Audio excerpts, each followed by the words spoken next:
My name is Linda Getz, and I'm one of the co-directors of the Sanctuary Renewal Team. We have a new name. And my name is John Harkey, and I'm thrilled to be working with Linda as co-directors in the campaign. I've been at this church since I was a little girl, and this is the third sanctuary now that I've been in. But this one particularly because I was a young adult when this one was built. But my two nephews, who are now in their 20s, were baptized here.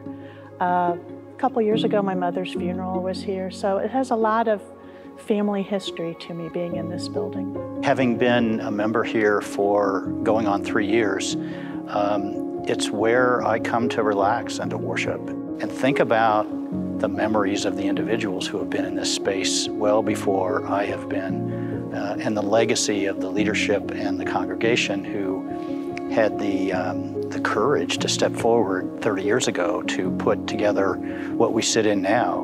One of the big things I remember is the big pile of rubble that was here, because where the sanctuary is now is where my preschool was, where I went to preschool.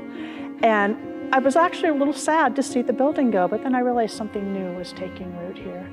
And the other thing I remember is that the big tree that's now in the center of our property was that's where we hung our tire swings, and it was just a sandy old dirt pit. And now it's this venerated spot surrounded by all our sanctuaries. So those are two of my fondest memories. It was the week after Russia had invaded Ukraine. The Ukrainian Children's Choir was on stage, and we knew at that point that the music ministry here was incredible.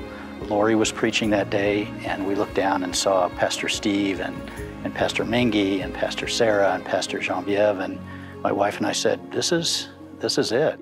How did I become involved in the project? Well, Lori called.